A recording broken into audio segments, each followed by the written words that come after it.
ಕರ್ನಾಟಕ ಜನತೆಗೆ ನಮಸ್ಕಾರಗಳು.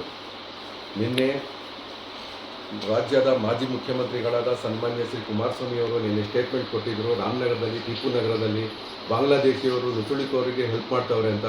ಸ್ವಾಮಿ, ನಾವು ಸುಮಾರು ತಾತ ಮುತ್ತಾತನ ಕಾಲದಿಂದ ನಾವು ಇಲ್ಲೇ ವಾಸ ಇದ್ದೀವಿ. ನಾವು ಇಲ್ಲೇ ಇದ್ದೀವಿ, ವಾಸವಿದ್ದೀವಿ.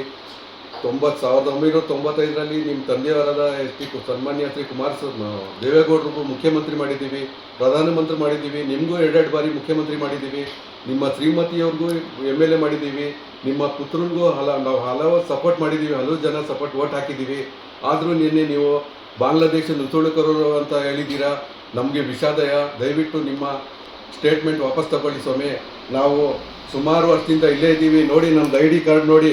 ನಮ್ಮದು ID ಕಾರ್ಡು ನಮ್ಮದು, ನಮ್ಮ ಶ್ರೀಮತಿಯವ್ರದ್ದು. ನಾವೆಲ್ಲ ಇಲ್ಲೇ ವಾಸ ಇದ್ದೀವಿ. ನೀವು ಆದರೂ ಬಾಂಗ್ಲಾದೇಶ ನುಸುಳುಕೋರು ಅಂತ ಹೇಳಿದಿರಿ.